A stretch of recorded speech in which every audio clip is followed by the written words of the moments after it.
Welcome to the Dr. Anne Marie Evers Show. The doctor is in the house. Do 2 affirmations and call me in the morning. Change your life one new thought at a time. Make your dreams come true. Attract that lasting, loving relationship, successful career, radiant health, and abundant wealth. Tune in to the Dr. Anne Marie Evers Show and learn positive ways to get what you want on www.contacttalkradio.com. And welcome to the Dr. Anne Marie Evers Show, where dreams really can and do come true. And welcome to the home of affirmations, positive thinking, and much, much more.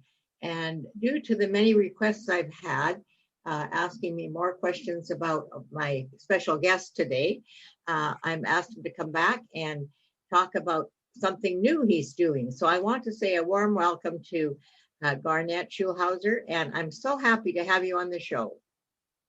Well, hi, Dr. I'm happy to be here, and thank you for having me on your show again. It's always a delight to have a discussion with you. Yes, and we always have I always learn such interesting things when I speak with you. And now tell us about, you're excited because you have a new book coming out, don't you? Yeah, my 5th book, which is called Dancing with Angels in Heaven, is in the process of being published, Dr. Anne. And I don't have an exact release date yet, but it'll be sometime, hopefully, in the first half of 2021. That's great. It's coming up then. Yes. So now, can you tell us a little bit about people that are tuning in for the first time, perhaps, or haven't heard you before? Maybe let's hear a little bit about you, the man behind all these books. Let's, how you came to write books in the first place. Okay. Well, I was born and raised as a Roman Catholic back in Saskatchewan.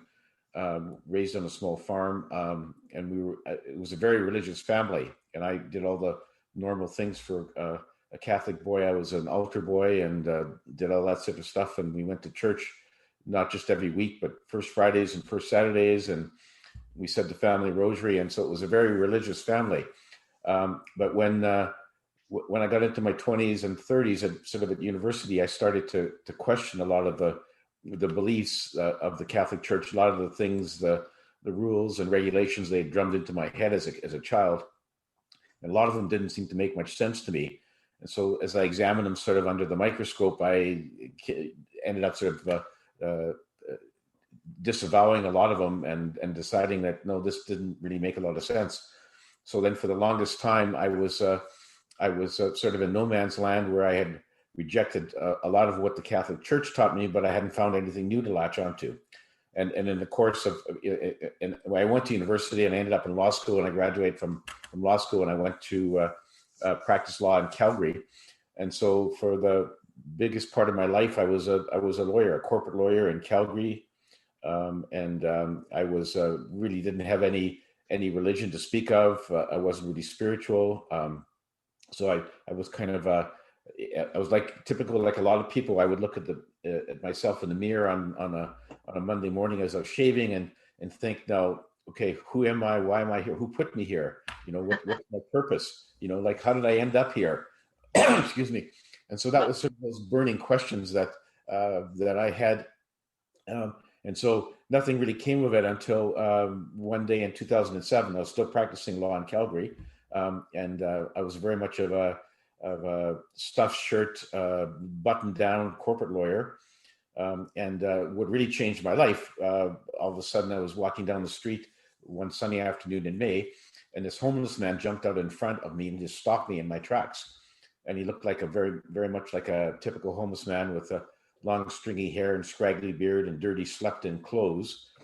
But I didn't go around him as I usually would with these people, because he had these amazing, dazzling, sparkling blue eyes. And he sort of held me there like I was like a deer caught in the headlights.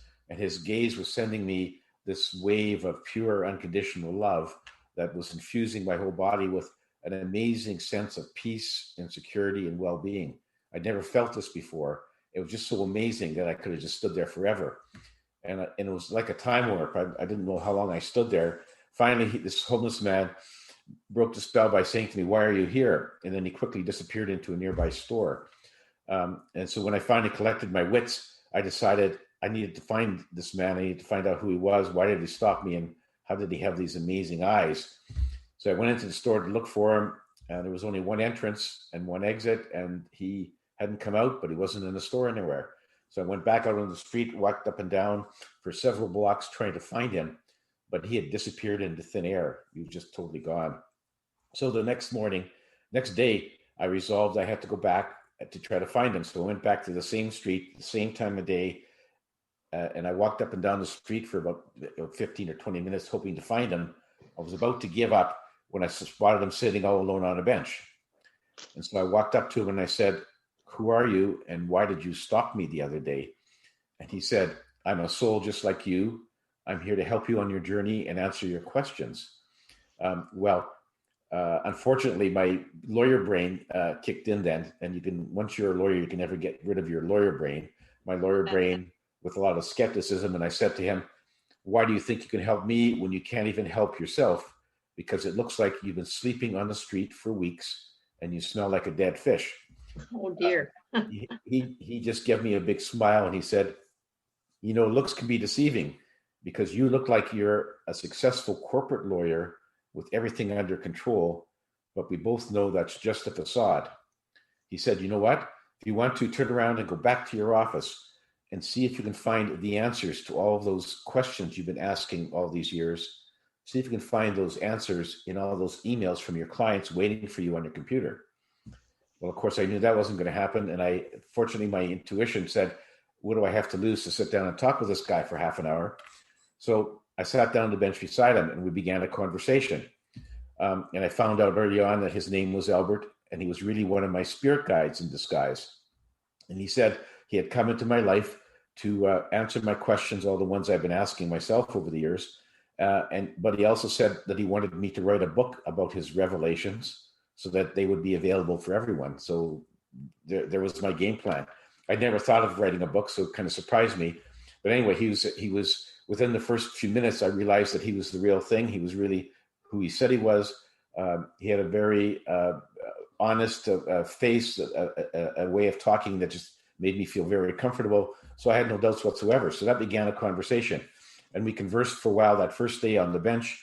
Then he came into my life as a homeless man a couple other times. We continued the conversation. And then after the third time, he no longer appeared in physical form, but he communicated with me by telepathy. He was just a voice in my head. And when I asked him, "Why did you show up as the homeless man?" And he said, "Well, because if I had just out of the blue started talking to you as a voice in your head, you probably would have thought you were losing your mind. So I had to come and show you who I was in physical form." And he was physical. Not only could I see him, I could touch him. And so that's why he came into my life. And he let on to me later that I was the only one who could actually see him in physical form. So had other people been walking by the bench that day when I'm sitting there with Albert, they would have just seen me. They wouldn't have seen him, and they would have seen me apparently talking to myself because they couldn't see the person. So anyway, that was quite the introduction. And so we went through a series of dialogues of several months. I would ask him questions. He would answer. It was a Q&A. I would take extensive notes, and gradually those notes devolved into my very first book called Dancing on a Stamp, which is my first dialogue with Albert. And then later on, he came into my life again in a different form. I was sleeping in my bed, sound asleep, middle of the night, and something made me wake up. I sat up and I looked, and standing at the doorway of my bedroom was this sort of ghost-like ethereal figure. And when it moved closer to my bed, I could see it was my old friend Albert, but now he was in astral form. And so I said to him, "Hi, Albert, what brings you here? What's happening?" He said, "I've come to take you on a series of astral trips. I'm going to take you to the spirit side, other places on our planet to show you things, other places in the universe, because I want you to write what you see and hear in your next books. And by the way, you've written one, you're going to write at least 3 or 4 more," which really sort of threw me for a loop because I hadn't anticipated this at all. But in that event, I had learned to trust him. So I said, "Okay, let's go." And he then reached out, grabbed my astral hand, pulled my astral body basically out of my physical body. I turned around and looked, and my physical body was still sound asleep in bed. And I said, okay, let's go. So he led me up through the roof of the house, up through the clouds, and up to the high spot above our planet, where he let me look back on our very beautiful planet from a very high perspective from space. And so that led to a series of astral trips, which I describe in my second, third, and fourth book. Second book is Dancing Forever with Spirit. Third book is Dance of Heavenly Bliss, and the fourth book is Dance of Eternal Rapture. And then he has since then come back into my life again. And my fifth book is more stories about Albert and the astral trips that he took me on. So that's sort of how I got here. Well, I want to tell you that I've heard you tell that story, how you got started, and I'm glad you did, because I know people for the first time, or they're hearing about it, it'll be good for them to know. But I never get tired of hearing it, because it's such a fabulous story and such a fabulous experience of you going from maybe a lawyer that's maybe kind of lawyers. I used to work for them, and they're wonderful. I love them. And going from a lawyer to a famous author, that is quite it's quite an event, really, in my opinion. Yeah, it was quite a transformation for me, because I've really changed, as you can imagine. I've changed a lot. I used to be the typical type A personality, the ones that are prone for heart attacks, because I was so much stress, and I was so uptight with practicing law. And then since then, things have really changed, because now I realize I understand who I am, where I came from, what I'm supposed to be doing, and where I'm going, which gives me a lot of comfort. And it also just changes my whole outlook on life. I look at people differently, Dr. Ann, because I now understand that every human that I see, whether it's my neighbor or coworker or somebody walking down the street, I realize they're humans, or they're really souls having a human journey. And that we're all here having a human journey that we chose to have, to learn and experience things, to grow and evolve as souls. And so when you have that understanding, you look at people much differently, and you don't see the color of their skin, or the language they speak, or the religion they adhere to. You understand that they're all just having their own journey. They all have their own difficulties, their own obstacles, the lessons that they have to learn, and everyone is different. And so you have to sort of have a charitable outlook on other people. And if they make a mistake, or if they harm you in some way, you have to say, okay, well, that's just their journey, and nothing is permanent. Nothing that happens on earth is permanent, except the memories we make and the wisdom we gain from our journey. So that's interesting. The memories we make and the what we learn from our journeys, that's what is constant. Is that what you said? Exactly. Like it doesn't matter. You don't take any material goods with you. You don't take any negative emotions with you, so that if you hated somebody when you're on earth, when you get back to the spirit side after your body dies, all that disappears, and all you retain are your memories, the lessons that you've faced and learned, and the wisdom that you gained, and that's all part of your evolution. And so with that in mind, it's easier. You don't have to take things so seriously. You don't have to think that everything that happens here is really life and death. Things do affect us, sometimes positively, sometimes negatively. But at the end of the day, we all go back to the same place. No matter whether you're a billionaire or whether you're a homeless man on the street, everyone goes back to the same place, and you don't take anything with you. You don't take your money. You don't take your material goods. All that just stays behind. And so, as some people have said, death is the great equalizer. It is, because we all came into these incarnations in the same way, as equals, as souls who are equal in every respect. And then things change as you get on in a human incarnation. You get on planet Earth, and things are quite a bit different, as you know, Dr. Ann. But then when you go back and your body's died, and you go back to the spirit side, everyone's then again back on equal footing. And we look back at these things when we finish our lives as that we went through a journey, a lesson, that we were supposed to learn things. And it doesn't matter whether you learned what you want to learn or you learned nothing. Everyone still ends up at the same place, back in the spirit side. That's true. And I'm just sitting here wondering, Garnet, it would be, if this person had appeared to you as a fellow lawyer, would you how would that have affected you? And was it that he came as a homeless man to show that there really is no difference, or what do you think about that? Well, I did ask Albert about that, and I said to him, "Why did you show up as a homeless man?" He said it was a bit of a test for me because he knew that I was a very arrogant, condescending lawyer, and that in the past he knew that if I met homeless people on the street, I would say to myself, get on my way, you bum. Why don't you get a job like the rest of us? That was my attitude. Yeah. And this is the test. He said he wanted to see whether or not I could actually, in his words, sort of bring myself down to the level of a homeless man and have a conversation with him. But fortunately, I passed that test. So, and I don't know. I asked him. I said, "What would have happened if I had just walked around you that day? Would you have come back to me in another form?" And he said, "That's academic. I'm not going to answer that." So he won't tell me. But fortunately, I did manage to see that there was something different about this guy, and I decided, well, let's see what he has to say. And it only took, like I said, literally a couple of minutes, and I was fully hooked. I knew who he was. I knew that he spoke the truth, and that I was very comfortable talking to him. Well, I feel like I know him too after talking to you. You've been on my show quite a few times, and I do think that you get to feel like you know the person, because I feel like I know this Albert. It's interesting. I hope that people get the same thing from listening to your show or reading my books. He's a very much of a down to earth kind of a soul. He didn't preach to me or lecture me or tell me about all the bad things I've been doing, wrong things, and I have been doing a lot of those, still am, in fact. But he was like an old friend that I hadn't seen for a few years, and we hooked up and sat down and had a chat over a beer. It was just that kind of a conversation, and he has a great sense of humor. He excuse me, he loved to poke fun at me because he knew that I had many human foibles and I did a lot of goofy things.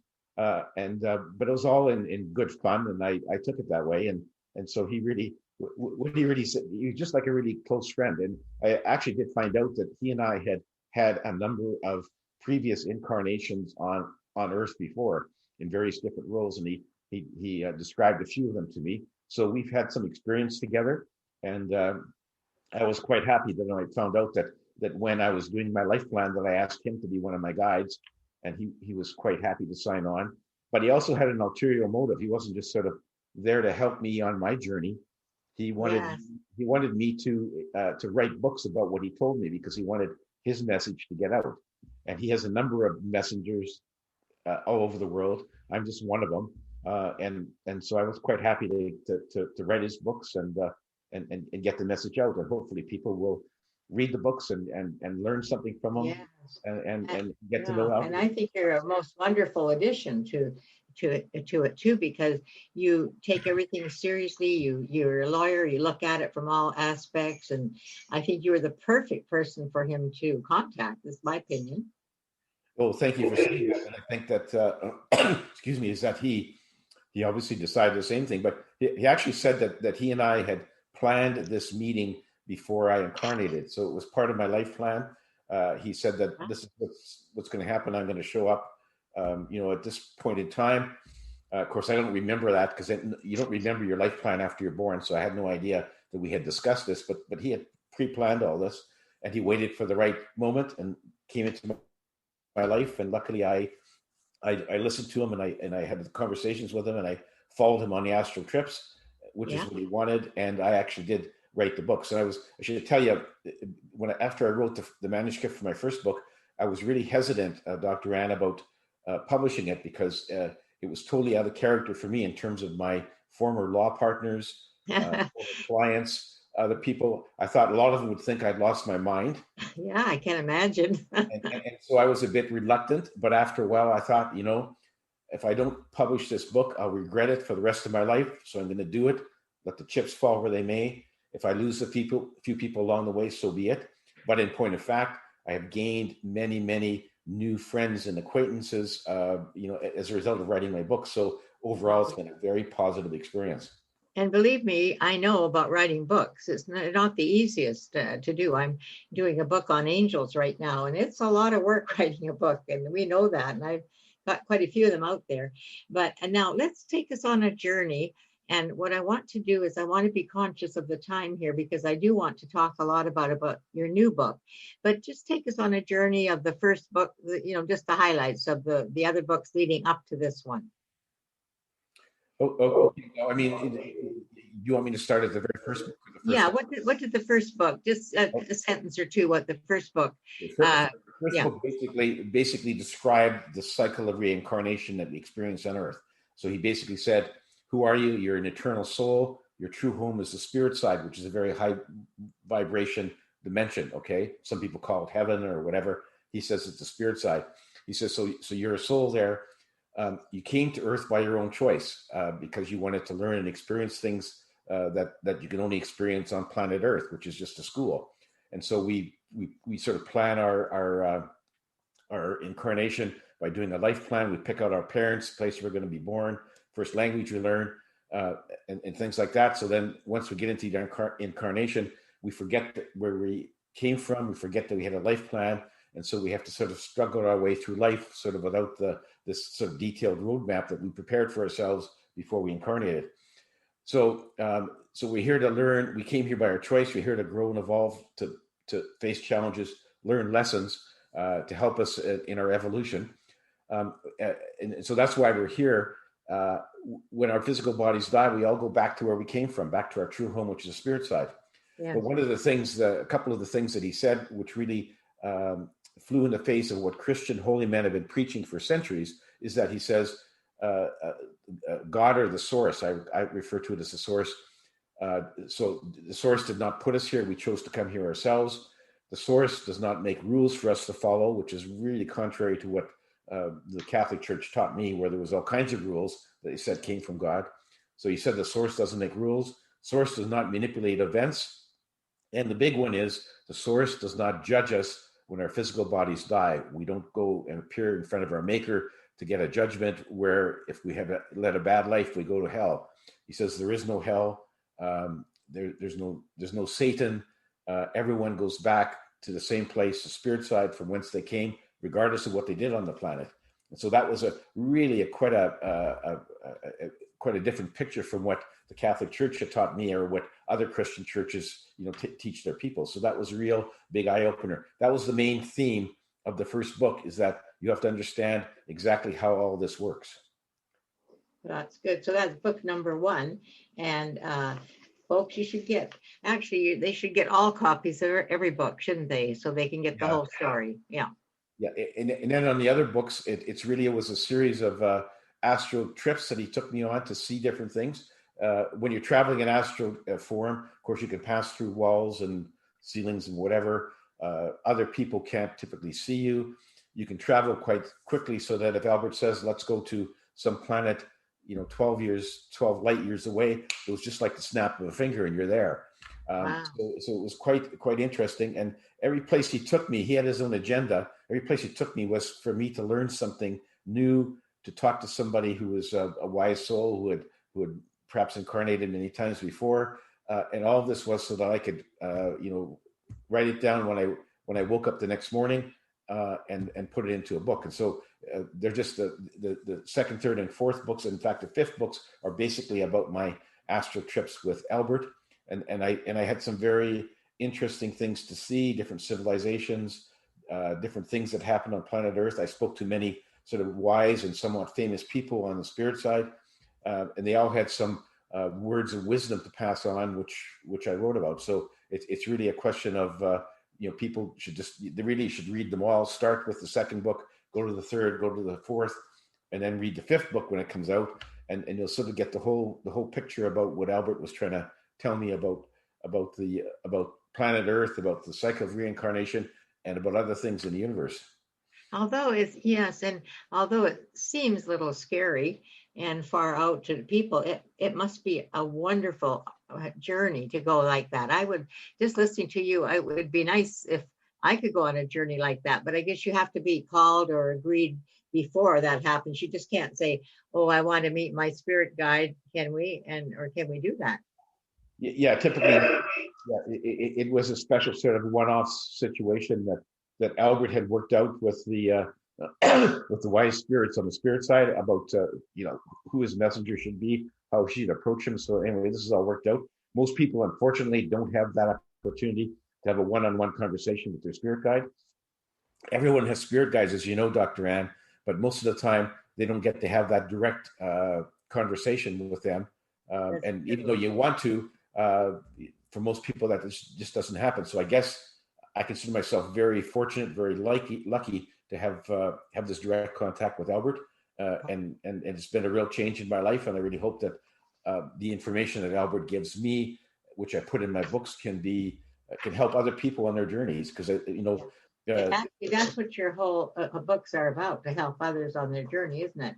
Yeah, absolutely. Because I think that I know that after listening to what Albert told me about the reality of the cycle of reincarnation, it's made my life a lot easier. I no longer have to wonder about what happens when I die.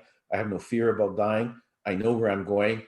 And in the meantime, I know that I should try to do my best to be a good person, to try to meet all my challenges and learn my lessons, so I can continue to grow and evolve. And at some point, I want to get to the point where I can, after a life, I can say, okay, I've learned everything that planet Earth has to offer. So I'm graduated from that place, and then I'm going to go on somewhere else. And so I'm not sure where I am. Albert won't tell me at which stage I am, but for obvious reasons. But so I have no idea whether I'm near the end of my lives or I have a bunch to go. Don't know. Yeah. And now, what would you say to a person like Claire that called me just before the show? And she said to ask you if you have some words of wisdom and for people that are worried about COVID and COVID-19 and worried about dying and catching all that. How would you address that? Well, I've talked to Albert about that. He says that COVID will pass. He said that there's going to be, it could get a bit worse before it gets better. There's going to be people who are going to be sick and who are dying, but it's just one of the sort of the cleansing that Gaia does every so often on planet Earth. And so he says, don't worry about it. It's not going to destroy our civilization. Not everyone's going to die. We just have to sort of follow the health scientists in terms of what they tell us to do or not do, and we'll get through it. And we'll come out. He says, in fact, we'll come out of this stronger than before we went into it. Wow, that's interesting. That really is. Now, I want to spend a bit more time now. I was talking about your new book, what's coming up, and what people can expect, because some people have all your books and maybe some people don't have any of them. So I just want to know what's new and exciting about the 5th edition. Okay, well, excuse me. I don't want to get into too many details, but I'll give you a general picture because it's not published yet. So anyway, one of the amazing things was that Albert took me to the spirit side, and he allowed me to sit in on an orientation class. And basically what it was is an orientation for souls who have never before incarnated on Earth, to give them sort of the laydown about how this all works and what to expect and why you're doing this and all the other things that they might encounter. And so I got to listen in on this. And so it was for me a very good refresher, because there was Albert and the chair of the Council of Wise Ones, Sophia, were sort of giving this orientation. And it was sort of so that people who have not read any of my books before, if they read this book, they'll get sort of the lowdown at the first part of it as to how all this stuff works, in terms of why we came here, how, what we're trying to do here, how we prepare life plans, how the universe started, what happens when we die, all the things that sort of that people have wondered, the big questions in life. He talks about, they talk about soul guides, spirit guides, and how they work into your life. They talk about transitioning into what happens when you transition in from the physical body into the spirit side. They talk about the role of the source in the whole scheme of things. They discuss why there's evil on Earth. Evil on Earth is not caused by demons or evil spirits, because there are none. Evil is caused by, for the most part, humans letting their negative emotions get out of control, like fear, anger, hate, greed, and so on. That causes most of the evil on planet Earth. And there's also a conversation with Gaia, who's the consciousness of Mother Earth, and her message. And I've met with her a few times. Her message is quite clear. She's very upset about the way humans have behaved in the last few hundred years with their pollution. She's very protective of all her plants and animals on planet Earth, and she wants to have a balanced ecosystem. And she's really upset at humans and how we're polluting, her rivers and lakes and oceans and air and soil and everything else. And she really needs that to stop. And in fact, what Albert told me was that one of the reasons that Gaia sort of unleashed the COVID pandemic was she wanted to give humankind sort of a pause, a sort of a put everything on pause with the lockdowns. Everyone was sort of put locked into their homes, and everything sort of more or less came to a halt. She wanted us to have that pause so that we could reflect on what we were doing as a human race, what we were doing wrong, and how we could make it better. And one of the things was that a lot of people noticed that during the first lockdown in the spring, that there was a whole lot less pollution on our planet than before. People were noting that the smog above LA had dissipated considerably. That the canals in Venice, for example, were now so clear that you could see dolphins swimming in them. Somebody reported that for the first time in many, many years, a person could see the pyramids from Cairo, the Egyptian pyramids.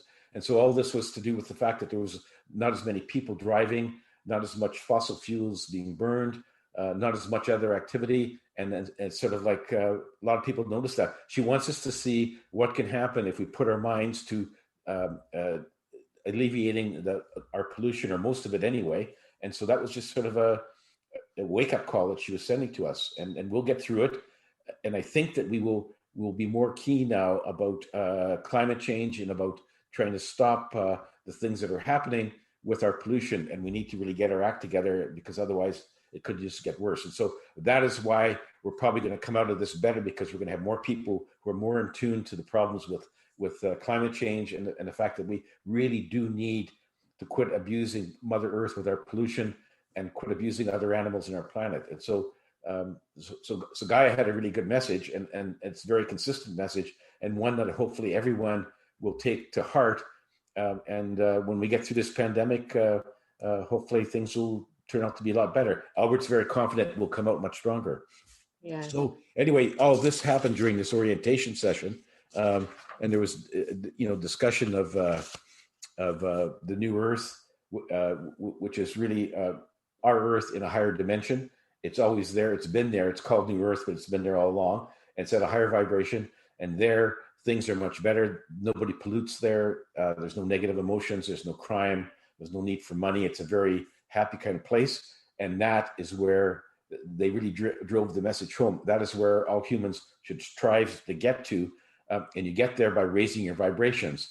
And how do you raise your vibrations? By discarding and stifling negative emotions and fully embracing love, compassion, and forgiveness. And once you fully do this, your vibrations will raise and you can rise up to the new Earth. And so that was really sort of one of the overlying messages from this orientation session, is that get to planet Earth, hopefully do some good things. And if you can conquer your negative emotions and embrace love and compassion, you can end up in the new Earth. And so that they sort of very neatly laid out the sort of the whole cycle as to why you're here, what happens when you're here, what happens afterwards, and the fact that we all have to recognize that every one of us are souls having a human journey, and once you recognize that, then it's much easier to ignore other things, the differences that people have, and he just said it's foolish to treat people differently because they have a different color of skin, speak a different language,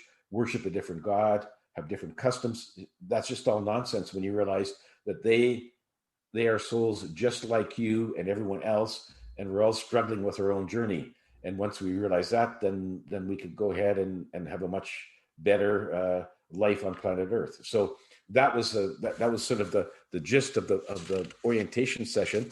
And basically it was very, because there's a lot of people who want to incarnate on Earth who've never done so before, Dr. Ann. The people who have been through a number of incarnations, of course, they knew all this, but the people who've never been here before, they have to decide: do I want to jump into this school called Earth, which is a very difficult school, or should I just take a pass? And everyone has the right to decide whether or not they want to do that. And so that was sort of the orientation session, which I got to sit in and listen on. And a lot of the stuff that they told the people who were taking the orientation, I already knew in various times from my conversations with Albert. But it was all nice to have it all set out in a nice sort of nutshell that was sort of right there in front of us. Yeah. But I saw some other. Sorry, go ahead. I was going to ask you. So is that orientation in the fifth book coming up? Yes, that's the orientation is in the fifth book, and it's I think it very neatly lays out sort of the whole from start to finish, sort of the whole thing about how the universe started and how souls were created and why we would go to planet Earth and how reincarnation works and sort of all. So just a minute now, I just want to go back over that. So it's the orientation and it lays out how the word Earth started. Is that what you said? Yeah, they talk about how the universe started and the source and how the how souls were created, and then how each of us is a soul, and how we can go ahead and incarnate. The reason we incarnate in a physical plane like planet Earth or other planets is because there are things there that you can't experience in spirit form on the spirit side, and so we come here to sort of learn firsthand. You can learn things on the spirit side about what happens on planet Earth, but you can't really fully understand how things work until you incarnate into a physical body, and then you can experience. Then you can experience hate and all the other negative emotions and all the things that make Earth such at times a very horrible place. That's where you have to actually incarnate to experience this firsthand. And so that's it's all laid out very neatly. It talks about our spirit guides, guardian angels. It talks about how you decide how you leave the incarnation. The fact that your physical body dies when your soul decides it's time to leave, so no one dies by accident. There's a lot of very interesting things there, and for somebody who hasn't, even if you've read my books, a lot of the stuff that was in the orientation is sort of in various other places in my books, but it's all not in one place. So here it was sort of all in one place, sort of the whole layout of who we are, why we're here, what's happening in the universe, why do we come here, and it's sort of all a very sort of a neat package in this orientation session. And then sorry? The new book brings it all together, doesn't it? Yeah, so it brings it all together. That's the first part of the new book, and then he takes me to visit a few other very wise souls on the spirit side. For one, I got to meet with Albert Einstein. Wow. And so I had a discussion with him. During his lifetime, he was trying to put together what he called the unified field theory, where he's trying to unify all the different physical elements of the universe, and he didn't quite succeed. I asked him, well, did you figure it out once you passed back to the spirit side? He said, oh yes, got all that. It was when I look at it, he said it was so simple. I don't know how I didn't figure it out back on Earth, but now I know. And he talks about things like faster than light space travel. One of the things he said when he was on Earth is that you couldn't exceed the speed of light. That was one of his in one of his theories. And he said, yeah, you can, because what happens is that there are some what he called wormholes or sort of gateways throughout the universe, most of them naturally occurring. And these things can take you great distances very quickly. And so he says that the extraterrestrials who have faster than light space travel, they do so by basically creating an artificial wormhole, which allows them to traverse vast distances in a very short period of time.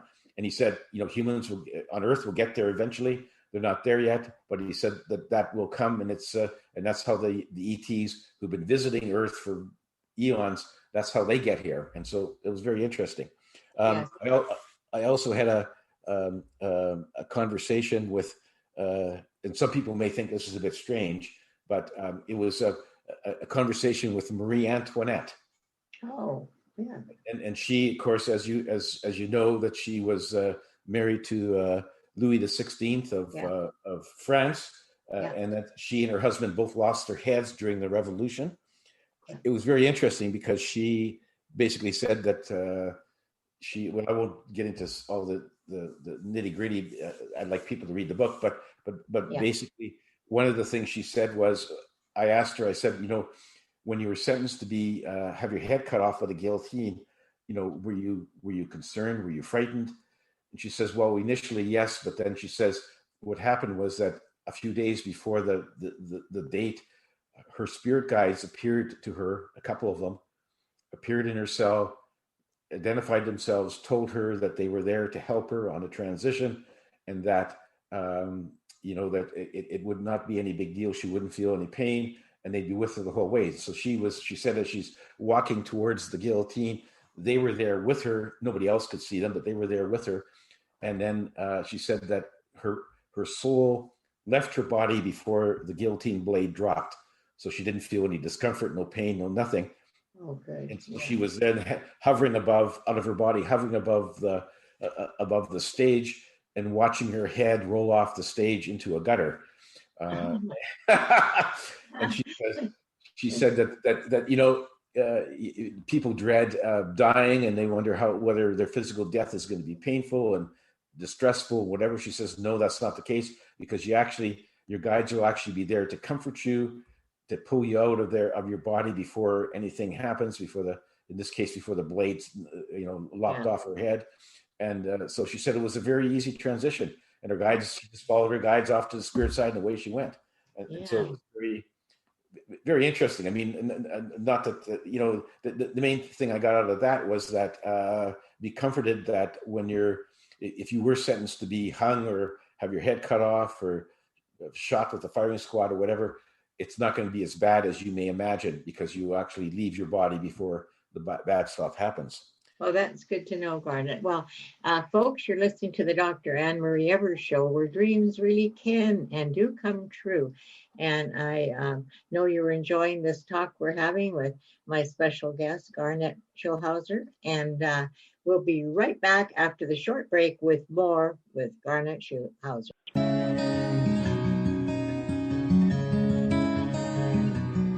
When was the last time you read a book that has created a profound impact on your life? This book is touching deep into the hearts of readers worldwide and empowering people with new hope to conquer over a life of despair, loneliness, and sadness. This book is called Affirmations Your Passport to Happiness by Dr. Anne Marie Evers. In this book, you'll learn the power of affirmations, creating visualization, goal setting, positive thinking, self-esteem, learn how to attract the perfect, lasting, successful career, relationship, and have optimal health. To order your copy, log on to www.affirmations-doctor.com or email AnneMarieEvers@shore.ca and get your passport to happiness. Affirmations, Your Passport to Happiness, the book that's giving people positive control over their lives once again.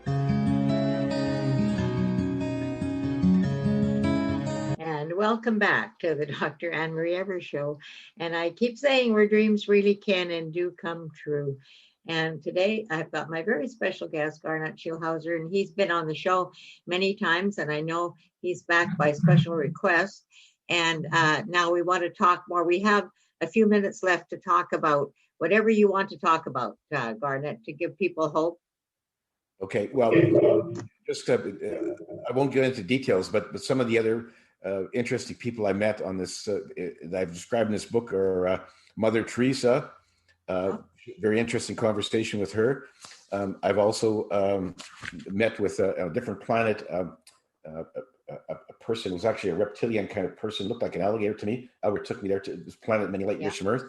And there it was interesting that they did not need to consume food of any kind, any physical food. They got all of their energy because they found a way to tap and convert the energy from their sun into energy they could use. And so it was a very, very idyllic kind of society where they didn't kill other animals, and everyone sort of lived in harmony. Kind of, I won't get into any more details, but it's kind of an interesting encounter. And did you, I thought one day you met Hitler, did you? Yeah, I did. That was in, trying to remember now, second or third book. So I didn't meet him on this time, but yeah, I did meet Hitler. And there he was. He was a very I met the soul who had his last incarnation as Hitler, and this soul was just like a very normal soul. He said that he was very sorry for all the things he did as Hitler, and that he was really resolved to try to go into another life and do better the next time.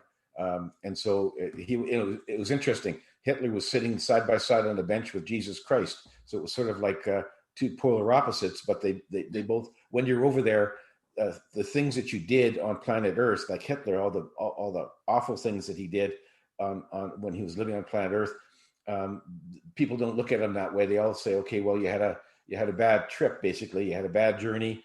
Your negative emotions got out of control. But here we understand, we love you. It's unconditional love, and we encourage you to go ahead and go back to Earth and to try to do better.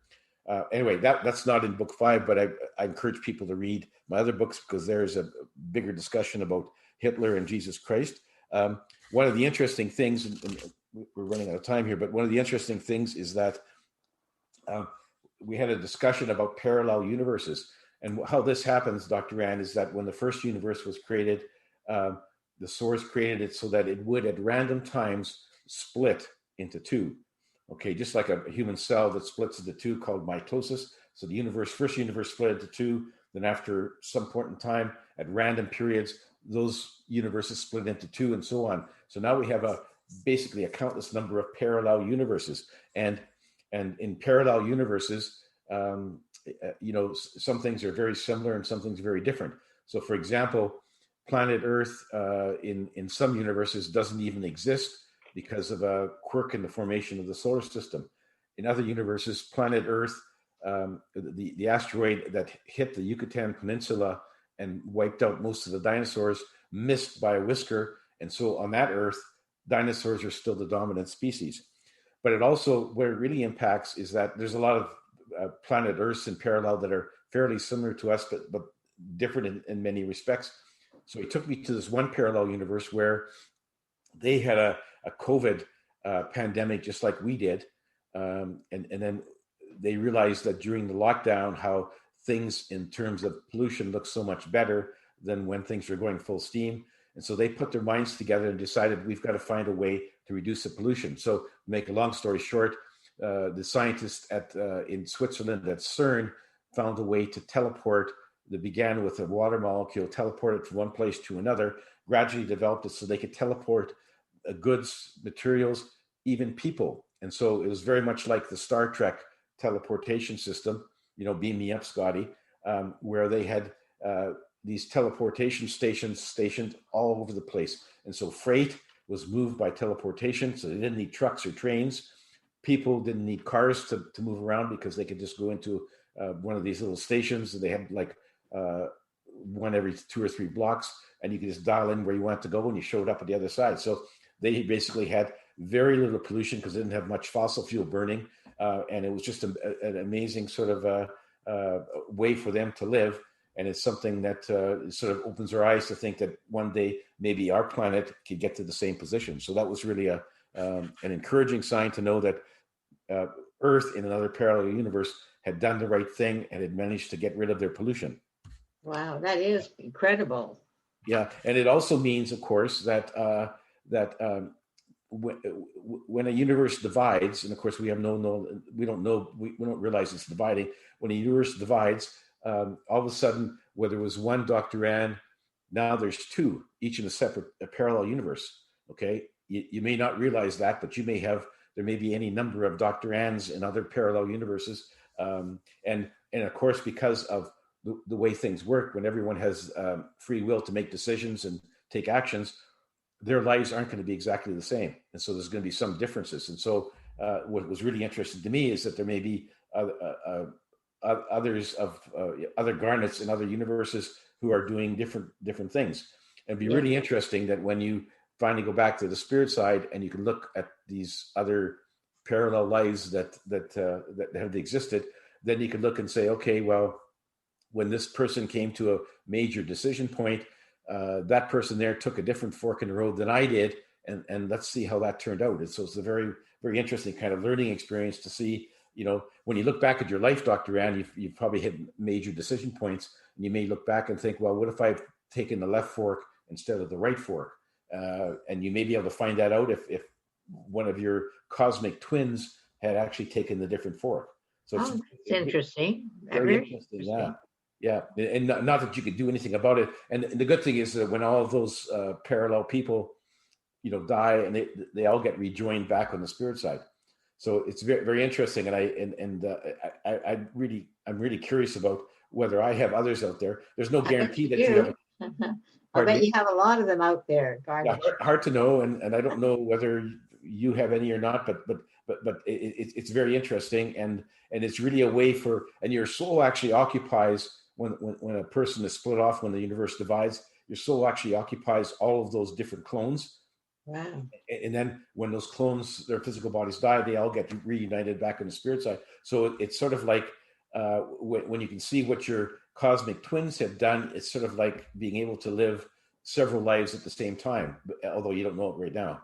So it's very interesting, and I encourage people to have a read at that chapter, because it's a lot of food for thought, and hopefully some people can appreciate sort of the diversity of the universe, not just the ones that we have here, but all the parallel ones.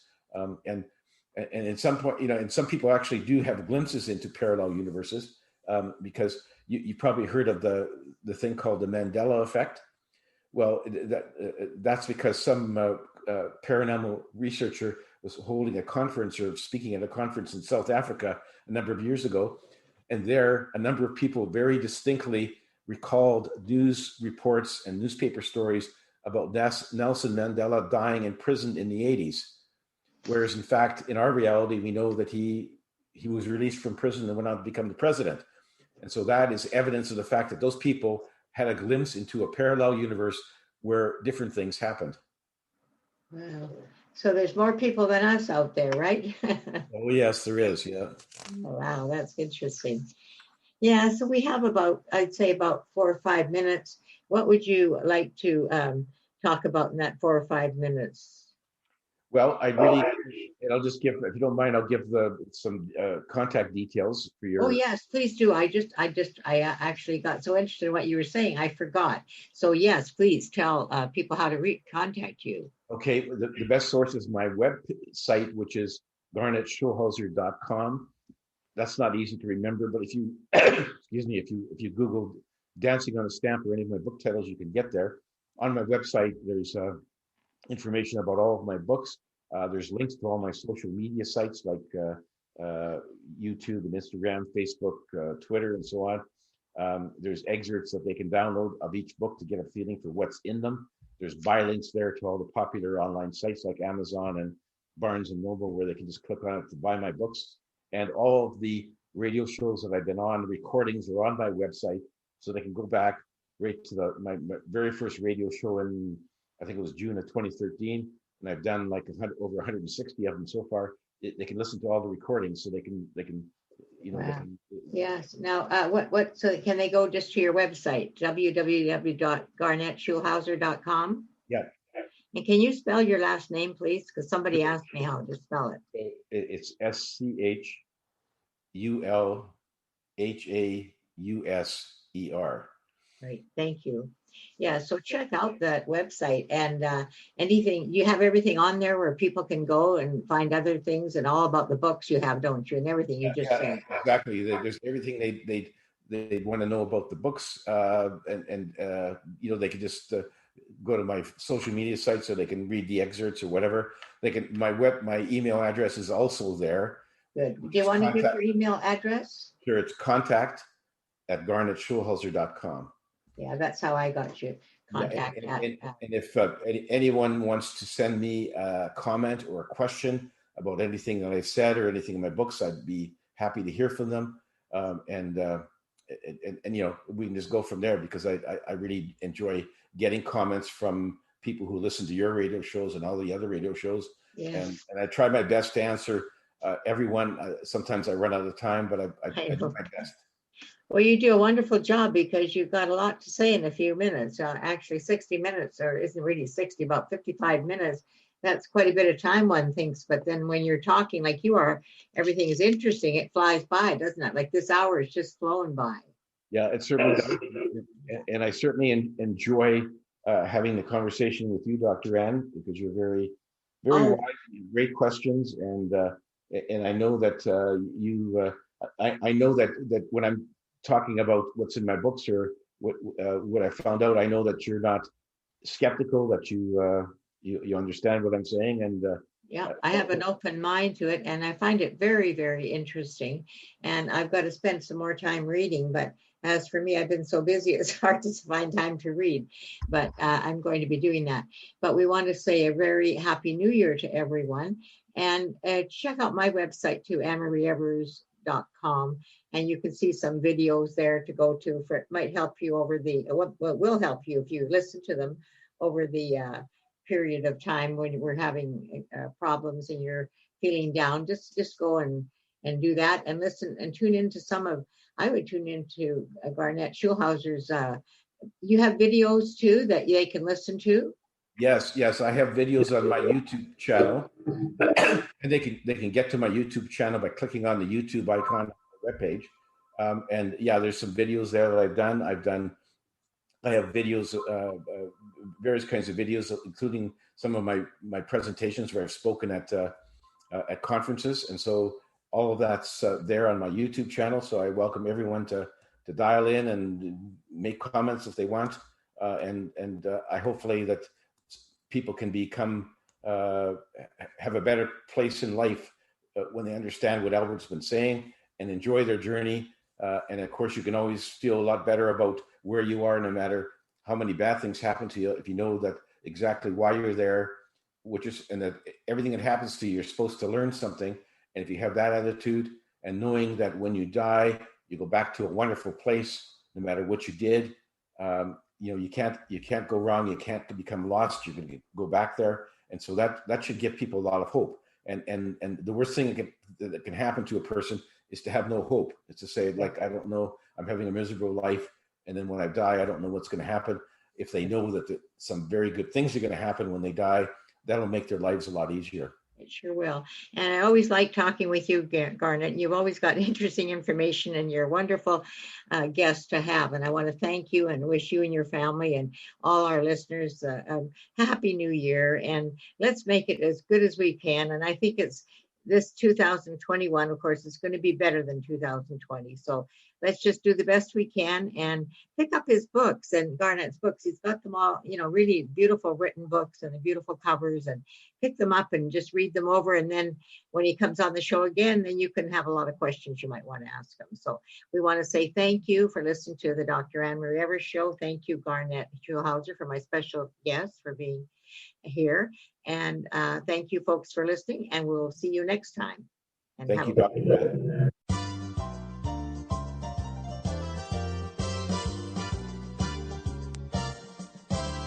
Well, if you have a problem and you don't know where to go, just dial up the internet and listen to the show. Tune in to Dr. Evers, she'll lift your spirits high. Her affirmations lead you from the darkness to the light. Say thank you, thank you, thank you. Believe with all your soul. When properly done, they always work, you know. Oh, just say an affirmation. Love, health, and abundance beginning to show. Oh, just say an affirmation.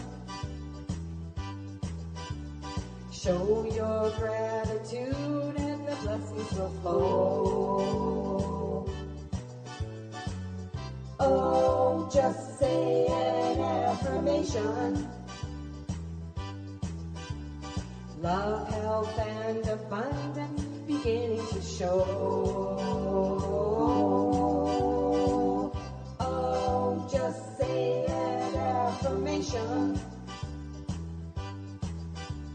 Show your gratitude and the blessings will flow.